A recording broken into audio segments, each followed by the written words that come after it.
ಪಕ್ಷ ಕನ್ನಡ ದೇಶದ ಪಕ್ಷದ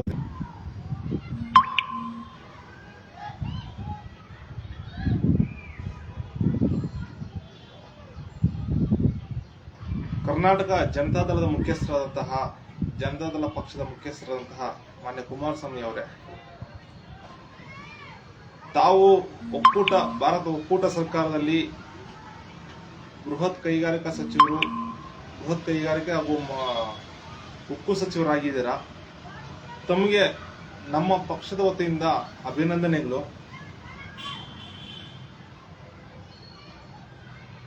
ತಾವು ತಮ್ಮ ಹಿಂದೆ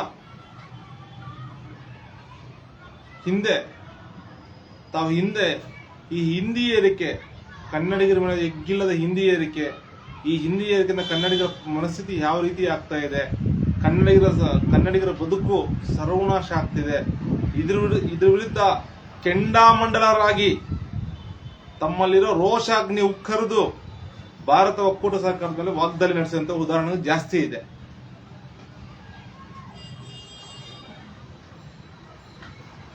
ಹಾಗೆ ಕಾವೇರಿ ವಿಚಾರದಲ್ಲಿ ತುಂಬಾ ಅನ್ಯಾಯ ಆಗ್ತಿದೆ.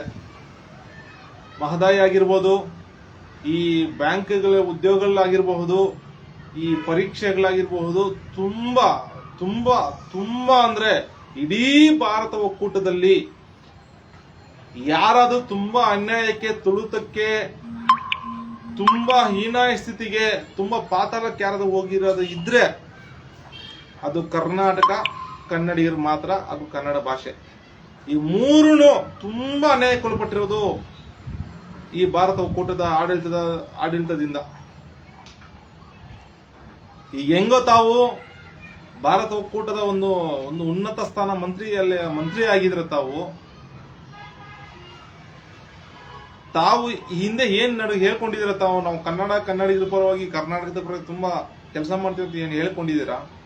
ಚುನಾವಣೆಯಲ್ಲೂ ಅದರ ಸಲುವಾಗಿ ತಾವು ಭರವಸೆ ಕೊಟ್ಟಿದ್ದೀರಾ?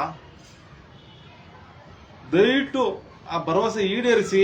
ಹಿಗ್ಗಿಲ್ಲದ ಹಿಂದಿ ಏರಿಕೆಯನ್ನು ಕರ್ನಾಟಕದಲ್ಲಿ ಏನು ಹಿಂದಿ ಏರಿಕೆ ಮಾಡಿದ್ರಲ್ಲ, ಹಿಂದಿ ಏರಿಕೆಯನ್ನು ತಡೆಯೋದಕ್ಕೆ ಪ್ರಾಮಾಣಿಕ ಪ್ರಯತ್ನ ಮಾಡಿ. ಹಾಗೂ ನೀವಿರೋ ಹಾಗೆ ಏನು ಮಂತ್ರಿ ಆಗಿರ್ತೀರಲ್ಲ, ಅಷ್ಟರೊಳಗಾಗಿ ಇನ್ನ ಬೇಗನೆ, ಈಗೇನು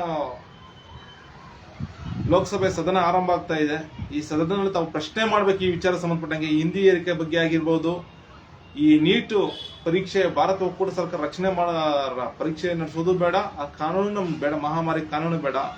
ಈ ಅಗ್ನಿವೀರ ಇದು ಅವಶ್ಯಕತೆ, ಇದರಿಂದ ಕನ್ನಡಿಗರಿಗೆ ಎಲ್ಲಷ್ಟು ಉಪಯೋಗ ಇಲ್ಲ. ಹಾಗೂ ಭಾರತ ಒಕ್ಕೂಟ ಸರ್ಕಾರದ ಕಚೇರಿಗಳು ಕರ್ನಾಟಕದಲ್ಲಿ ಎಲ್ಲೆಲ್ಲಿ ಇದೆಯೋ ಅಲ್ಲೆಲ್ಲ ಒಕ್ಕೂಟದ ಸರ್ಕಾರದ ಉದ್ಯೋಗಗಳು 100ಕ್ಕೆ 100ರಷ್ಟು ಸಮಸ್ತ ಕನ್ನಡ ಬಂಧುಗಳು ಸಿಗೋ ತರ ಮಾಡ್ಬೇಕು. ತಾವು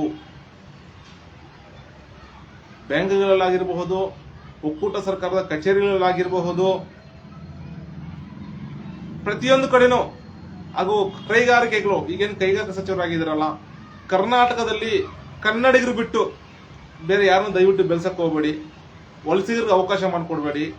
ಇಲ್ಲಿ ಬಂದು ನಮ್ಮ ನೀರು, ನಮ್ಮ ಗಾಳಿ, ನಮ್ಮ ಪ್ರತಿಯೊಂದು ಸೌಲಭ್ಯಗಳನ್ನ ಪಡ್ಕೊಂಡು ಕಡೆಯದಾಗ ನಮಗೆ ಕೂಟ ಇಡ್ತಾ ಇದ್ದಾರೆ. ಅವರು ನಮ್ಮನ್ನೇ ನಾಶ ಮಾಡಕ್ಕೆ ಅಡಿಪಾಯ ಆಗ್ತಿದ್ದಾರೆ.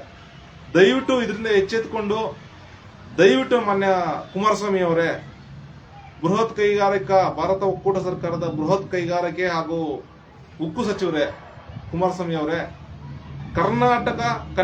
ಕನ್ನಡಿಗರು ಕರ್ನಾಟಕಕ್ಕೆ ನಿಂತರ ಸಲುವಾಗಿ ಏನೇನು ಸಾಧ್ಯ ಆಗುತ್ತೋ ಅಷ್ಟು ಮಾಡ್ಬೇಕಂತ ಬಿಟ್ಟು ನನ್ನ ಸಮಸ್ತ ಕನ್ನಡ ಬಂಧುಗಳ ಪರವಾಗಿ ನಾನು ನಿಮ್ಮಲ್ಲಿ ಸವಿನಯ ಪ್ರಾರ್ಥನೆ ಮಾಡ್ಕೊಳ್ತೇನೆ.